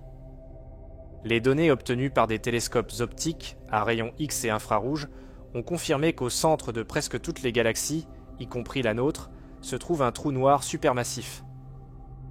Ces colosses, dont la masse est de l'ordre de millions ou de milliards de masses solaires, dominant la dynamique galactique et semblent être présents depuis les premiers instants de l'univers. En 2015, l'observatoire LIGO a détecté pour la première fois des ondes gravitationnelles. Des ondulations dans le tissu de l'espace-temps provoquées par la collision de deux trous noirs. Cette découverte a non seulement confirmé une prédiction cruciale de la relativité générale, mais elle a également démontré que les trous noirs entrent en collision, fusionnent et libèrent de l'énergie sous des formes que nous n'avions jamais imaginées. C'était la première fois que nous entendions l'univers à travers la gravité. Enfin, en 2019, la collaboration internationale Event Horizon Telescope a réussi à obtenir la première image réelle d'un trou noir. Une ombre circulaire entourée d'un anneau de lumière dans la galaxie M87. Cette image, qui a fait le tour du monde, était non seulement la validation visuelle d'un siècle de théorie, mais aussi un symbole de la connaissance humaine. Voir l'invisible, capturer la frontière ultime entre l'être et le non-être. Les trous noirs, qui n'étaient au départ que de simples artefacts mathématiques, sont devenus des laboratoires naturels, où les lois les plus fondamentales de la physique s'affrontent. Ils sont à la fois le produit final de l'évolution stellaire et le début d'une nouvelle physique. L'histoire de leur découverte est aussi l'histoire de la façon dont la science repousse ses propres limites. Ce qui était impensable hier est observable aujourd'hui. Et tout a commencé par une équation et une question. Que se passe-t-il lorsque la lumière ne peut plus s'échapper ? Comprendre comment se forme un trou noir, c'est plonger dans les processus les plus extrêmes et les plus dramatiques de l'univers. Il ne s'agit pas simplement d'un objet exotique. Les trous noirs sont le résultat naturel de l'évolution stellaire lorsque les conditions sont réunies. Chaque étoile, de sa naissance à sa mort, est en lutte constante entre deux forces opposées. La gravité qui tente de la faire s'effondrer et la pression de radiation générée par les réactions nucléaires dans son noyau qui la maintiennent en expansion. Lorsque la gravité l'emporte, le résultat peut être un trou noir. Les étoiles naissent de grands nuages de gaz et de poussière, principalement composés d'hydrogène et d'hélium. Ces nuages s'effondrent sous leur propre gravité, formant un noyau dense qui s'échauffe jusqu'à déclencher la fusion nucléaire. Pendant des millions, voire des milliards d'années, l'étoile fusionne des atomes plus légers en éléments plus lourds, libérant de l'énergie sous forme de lumière et de chaleur. Cependant, cet équilibre a une limite. Lorsque le combustible s'épuise, le noyau ne peut plus résister à la gravité. Dans les petites étoiles comme le Soleil, cet effondrement se termine par une naine blanche. Mais dans les étoiles massives, au moins 8 fois plus massives que le Soleil, la fin est beaucoup plus violente. Lorsque le combustible d'une étoile très massive s'épuise, son noyau s'effondre en quelques fractions de secondes. Les couches externes explosent vers l'extérieur dans une supernova, l'une des explosions les plus énergétiques de l'univers. Ce qui reste au centre dépend de la masse résiduelle. Si elle est suffisamment importante, même la pression de dégénérescence des neutrons ne pourra arrêter l'effondrement, et le noyau continuera à se contracter jusqu'à former un trou noir. Ce processus transforme une étoile visible et brillante en un objet invisible et silencieux qui déforme l'espace-temps autour de lui. Mais les trous noirs ne se forment pas uniquement à partir de l'effondrement d'étoiles massives. Il existe d'autres voies possibles. Par exemple, dans des environnements densément peuplés tels que les amas globulaires ou les centres galactiques, les collisions et les fusions d'étoiles peuvent produire des objets dont la masse est suffisante pour s'effondrer. On théorise également l'existence de trous noirs primordiaux, formés non pas à partir d'étoiles, mais à partir de fluctuations de densité dans les premiers instants de l'univers, juste après le Big Bang. Ces trous noirs hypothétiques pourraient avoir des masses microscopiques ou des tailles planétaires, et bien qu'aucun n'ait jamais été détecté directement, leur existence expliquerait certains phénomènes cosmologiques. Une autre possibilité encore plus exotique est la formation de trous noirs par collision de neutrons. Lorsque deux de ces étoiles incroyablement denses tournent l'une autour de l'autre, elles émettent des ondes gravitationnelles, perdent de l'énergie et finissent par entrer en collision. Il peut en résulter une explosion de rayons gamma, une onde gravitationnelle détectable sur Terre, et la formation d'un trou noir. Les trous noirs supermassifs, qui se trouvent au centre de presque toutes les galaxies connues, constituent un cas particulier. Leur formation reste un mystère à ce jour. Ont-ils grandi lentement à partir de trous noirs stellaires, se nourrissant pendant des milliards d'années? Ou sont-ils nés déjà énormes, aux premiers instants de l'univers? Certaines théories suggèrent que l'effondrement direct de gigantesques nuages de gaz, sans passer par la phase stellaire, aurait pu créer ces titans. D'autres proposent des fusions successives de trous noirs plus petits comme moyen de croissance. Ce qui est certain, c'est que même dans les premières galaxies que nous observons avec des télescopes tels que le James Webb, ces colosses se trouvent déjà au centre, défiant nos théories actuelles sur le temps nécessaire à leur formation. Les trous noirs peuvent également apparaître comme un résultat indirect de l'évolution stellaire dans les systèmes binaires. Dans ces systèmes, deux étoiles orbitent autour d'un centre de masse commun. Si l'une d'elles se transforme en supernova et laisse un trou noir, l'interaction avec son étoile compagnon peut provoquer un transfert de masse. Le trou noir vole de la matière à l'autre étoile, créant un disque d'accrétion extrêmement chaud et lumineux, visible en rayons X. Ces systèmes sont l'un des moyens les plus efficaces de détecter des trous noirs stellaires dans notre galaxie. Enfin, la formation des trous noirs n'est pas seulement une question d'astrophysique, mais aussi de cosmologie. Certains modèles d'univers cyclique ou d'inflation éternelle prédisent la création de trous noirs à différentes étapes de l'univers, comme partie intégrante de sa structure fondamentale. Il a même été suggéré que certains trous noirs pourraient être des entrées vers des univers bébés, nés de l'effondrement de régions denses de notre univers. Bien que ces idées soient loin d'être confirmées, elles soulignent une vérité profonde. Là où il y a une densité extrême et une gravité imparable, l'univers crée un seuil, une limite, une frontière au-delà de laquelle il n'y a plus de retour possible. Et à cette frontière, les trous noirs naissent. Ce voyage à travers les mystères de l'univers vous fascine? Si vous souhaitez continuer à explorer les secrets du cosmos, des confins de l'espace-temps aux phénomènes les plus étranges qui défient notre compréhension, abonnez-vous à la chaîne et rejoignez cette communauté de voyageurs cosmiques. Chaque semaine, une nouvelle aventure dans l'univers vous attend. Activez la cloche et préparez-vous à découvrir ce qui se cache au-delà du visible. Lorsque nous parlons de trous noirs, nous les imaginons souvent comme des objets monolithiques et uniformes, des points sombres qui absorbent tout ce qui s'approche d'eux. Cependant, la réalité est beaucoup plus riche et diversifiée. Les trous noirs varient non seulement en taille, mais aussi en origine, en comportement et en effet sur leur environnement. Il existe plusieurs façons de les classer, mais l'une des plus fondamentales est leur masse, qui nous permet de les diviser en trois grandes catégories: les trous noirs stellaires, les trous noirs supermassifs et les trous noirs de masse intermédiaire. Il existe également une quatrième catégorie théorique encore plus mystérieuse: les trous noirs primordiaux. Les trous noirs stellaires, ce sont les plus courants et les mieux compris. Ils se forment par l'effondrement gravitationnel d'étoiles massives à la fin de leur vie. Leur masse varie généralement entre 5 et 100 fois celle du Soleil, bien que certains cas extrêmes puissent n'en dépasser cette limite. Jusqu'à récemment, on pensait que 20 ou 30 masses solaires constituaient le maximum, mais la détection d'ondes gravitationnelles par LIGO et Virgo a révélé l'existence de trous noirs stellaires, beaucoup plus massifs, issus de fusion. Ces trous noirs peuvent se trouver dans des systèmes binaires, où ils dévorent souvent lentement une étoile compagnon, créant un disque d'accrétion qui émet des rayons X. La plupart des trous noirs que nous connaissons dans notre galaxie ont été détectés de cette manière, comme Cygnus X1, les trous noirs supermassifs. Ces monstres cosmiques sont de véritables titans.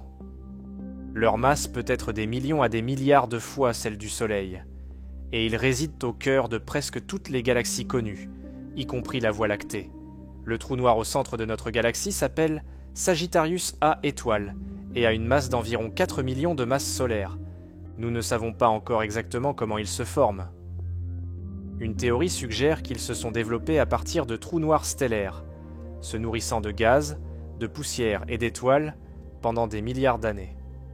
Une autre possibilité est qu'ils soient apparus directement à la suite de l'effondrement d'énormes nuages de gaz dans l'univers primitif. Ce que nous savons, c'est que leur influence est colossale. Ils régulent la formation des étoiles, contrôlent comme Achelo la croissance galactique et, dans de nombreux cas, déterminent le destin structurel de leur galaxie hôte. Nous devons continuer à étudier les trous noirs de masse intermédiaire. Pendant longtemps, on a pensé qu'il existait un vide entre les trous noirs stellaires et les trous noirs supermassifs. Cependant, de plus en plus d'éléments tendent à prouver l'existence de trous noirs intermédiaires dont la masse est comprise entre 100 et 100 000 fois celle du Soleil. Ils sont difficiles d'y détecter, car ils ne se trouvent généralement pas au centre des galaxies et ne dévorent pas activement de matière. Ces dernières années, plusieurs candidats solides ont émergé, comme la découverte dans un amas stellaire appelé 47 Tucanae, ou des événements de ondes gravitationnelles qui semblent correspondre à des fusions entre des trous noirs de ce type. Ces objets pourraient être la pièce manquante du puzzle, le lien entre les trous noirs stellaires et les trous noirs supermassifs. Les trous noirs primordiaux sont les plus mystérieux de tous. Ils sont hypothétiques, c'est-à-dire qu'ils n'ont pas été observés directement. La théorie propose qu'ils se sont formés quelques fractions de secondes après le Big Bang, non pas à partir d'étoiles, mais par des effondrements de densité dans le plasma primitif de l'univers. S'ils existent, ils pourraient être minuscules, de la taille d'une pièce de monnaie, ou aussi grands qu'une planète. Certains scientifiques pensent qu'ils pourraient constituer une partie de la matière noire de l'univers. Curieusement, les trous noirs primordiaux pourraient être aussi anciens que le temps lui-même. Si certains existent encore aujourd'hui, ils pourraient nous donner des indices sur les premiers instants du cosmos, lorsque les lois physiques étaient à l'état extrême. Au-delà de leur taille, les trous noirs peuvent également être classés selon d'autres propriétés physiques, telles que leur rotation, spin, et leur charge électrique. En théorie, il en existe plusieurs types. Le premier type était le trou noir de Schwarzschild, le modèle le plus simple et le premier à avoir été décrit théoriquement. Ce type n'a ni rotation ni charge électrique. Il s'agit d'une sorte de trou noir idéal et symétrique, une sphère parfaite dans laquelle tout ce qui franchit son horizon des événements disparaît à jamais. Bien qu'il soit utile pour les calculs et la théorie, on pense que presque aucun trou noir réel dans l'univers n'est complètement statique. Vient ensuite le trou noir de Kerr, qui tourne sur son axe, mais reste électriquement neutre. Ce modèle est beaucoup plus réaliste, car la plupart des étoiles, et par extension les trous noirs qui en découlent, tournent. La rotation provoque des effets impressionnants. Elle entraîne l'espace-temps autour d'elle, formant une région appelée ergosphère, où rien ne peut rester immobile. Même la lumière est contrainte de se déplacer avec la rotation du trou noir. Vient ensuite le trou noir de Reissner-Nordström, qui ne tourne pas mais possède une charge électrique. En pratique, il est peu probable que des trous noirs chargés existent, car l'univers tend vers la neutralité. Les charges opposées s'attirent et s'équilibrent rapidement. Néanmoins, ce type théorique est utile pour comprendre comment la charge affecte l'horizon des événements, qui dans ce cas est divisé en deux couches distinctes. Et enfin, le plus complet de tous, le trou noir de Kerr-Newman, qui tourne et est également chargé. Ce type combine toutes les propriétés précédentes et représente un défi plus important pour la physique, car sa géométrie est plus complexe et permet des solutions théoriques exotiques, telles que la possibilité de tunnels spatiaux ou de ponts dans l'espace-temps. Pour mettre les choses en perspective, un trou noir stellaire peut avoir seulement 10 km de diamètre, tandis qu'un trou noir supermassif peut dépasser 100 milliards de kilomètres, soit plus que l'orbite de Neptune. Et pourtant, tous deux obéissent aux mêmes lois physiques. L'échelle de ces objets est si extrême qu'elle défie notre bon sens. Comment une masse équivalente à des millions de soleils peut-elle tenir dans un point plus petit qu'une étoile ? Et plus troublant encore, plus un trou noir est grand, moins il est dense. Un trou noir supermassif peut paradoxalement être moins dense que l'eau. Cela s'explique par le fait que la masse augmente plus rapidement que le volume de la région où se distribue l'horizon des événements. Comment pouvons-nous être sûrs que les trous noirs existent si, par définition, ils n'émettent pas de lumière ? La réponse se trouve dans les traces qu'ils laissent derrière eux. Même si nous ne pouvons pas voir directement un trou noir, nous pouvons observer son effet sur son environnement. Comment il courbe la lumière ? Comment il accélère la matière qui l'entoure ? Comment il fait vibrer l'espace-temps lui-même ? L'astrophysique moderne est devenue une sorte de détective cosmique, à la recherche d'indices invisibles pour reconstituer la trace de ces géants cachés. L'un des indices les plus évidents est le mouvement des étoiles proches. Au centre de notre galaxie, par exemple, on observe depuis des décennies le comportement étrange d'un groupe d'étoiles qui tourne rapidement autour d'un point invisible. Ce point, qui n'émet aucune lumière, a la masse de 4 millions de soleils concentrés dans un espace minuscule. Il ne peut s'agir d'une étoile, d'un nuage de gaz ou d'un amas d'objets co-compacts. Il n'y a qu'une seule explication possible. Un trou noir supermassif, connu sous le nom de Sagittarius A étoile. Mais ce n'est pas le seul indice. De nombreux trous noirs se trahissent par leur disque d'accrétion. Lorsqu'une étoile compagnon tombe dans les griffes d'un trou noir, la matière arrachée tourne à des vitesses extrêmes, s'échauffant tellement qu'elle émet des rayons X. Ces systèmes binaires, appelés sources de rayons X, nous permettent de mesurer indirectement la masse de l'objet invisible. Plus la masse est importante, plus l'orbite est rapide, plus le rayonnement est intense. Il existe également des jets relativistes, d'énormes jets de particules qui jaillissent à une vitesse proche de celle de la lumière depuis les pôles de certains trous noirs, en particulier les trous noirs supermassifs. Bien que le trou noir ne les produise pas directement, son champ gravitationnel extrême crée les conditions nécessaires pour que la matière du disque d'accrétion soit expulsée sous la forme d'un faisceau étroit. Ces jets peuvent s'étendre sur des centaines de milliers d'années-lumière, comme des phares cosmiques dans l'obscurité de l'espace profond. Et puis il y a les ondes gravitationnelles. C'est peut-être la preuve la plus directe que nous ayons eue jusqu'à présent.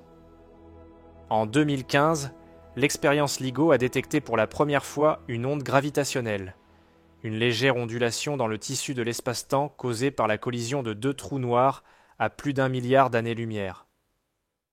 Depuis lors, des dizaines d'événements similaires ont été enregistrés. Chacun d'entre eux est comme l'écho d'un cataclysme invisible, une confirmation que ces objets existent bel et bien, mais aussi qu'ils interagissent entre eux de manière spectaculaire et puissante. En 2019, nous avons enfin pu voir le visage d'un trou noir. Grâce au projet international Event Horizon Telescope, la première image de l'ombre d'un trou noir a pu être capturée dans la galaxie M87. Il ne s'agissait pas d'une photo traditionnelle, mais d'une carte de données, une image construite à l'aide d'algorithmes et de la collaboration de radiotélescopes du monde entier. Il n'en reste pas moins que ce fut un moment historique. Pour la première fois, l'humanité regardait directement la frontière du vide. Et ce n'était pas un cas isolé. En 2022, une image similaire de Sagittarius A, le trou noir central de notre propre galaxie, a été obtenue. Bien que plus difficile à observer en raison de la poussière interstellaire et du chaos qui règne dans la région centrale, c'était une autre preuve irréfutable que les trous noirs ne sont pas une abstraction mathématique, mais des entités réelles qui habitent le cœur du cosmos. Le plus fascinant chez les trous noirs n'est pas leur force destructrice, ni leur taille colossale. C'est leur paradoxe existentiel. Ils sont invisibles, mais ils laissent des traces. Ils sont silencieux, mais leur présence résonne dans tout l'univers. Ils sont en quelque sorte la frontière ultime entre ce que nous pouvons connaître et ce qui reste caché. Nous ne pourrons peut-être jamais franchir un horizon des événements. Nous ne pourrons peut-être jamais voir ce qu'il y a de l'autre côté. Mais les trous noirs nous enseignent quelque chose de plus profond. Même dans l'obscurité absolue, il y a des indices. Il y a une histoire. Il y a une vérité. Et tant que la science progressera, que nos télescopes verront plus loin et que nos idées oseront aller plus loin, nous continuerons à nous rapprocher de ce mystère. Quels secrets se cachent au-delà de l'univers ? Peut-être que les trous noirs ne sont pas seulement la fin des choses. Peut-être sont-ils des portails. Peut-être, comme le suggèrent la physique quantique et les théories les plus audacieuses de la cosmologie, sont-ils la clé de quelque chose de plus grand, d'un autre univers, d'une autre forme de réalité. Et c'est là, voyageurs cosmiques, que s'achève ce voyage. Pour l'instant. Mais l'univers continue. Plein de questions, plein d'énigmes. Si vous souhaitez continuer à les explorer avec nous, abonnez-vous, activez la cloche et rejoignez-nous pour la prochaine aventure.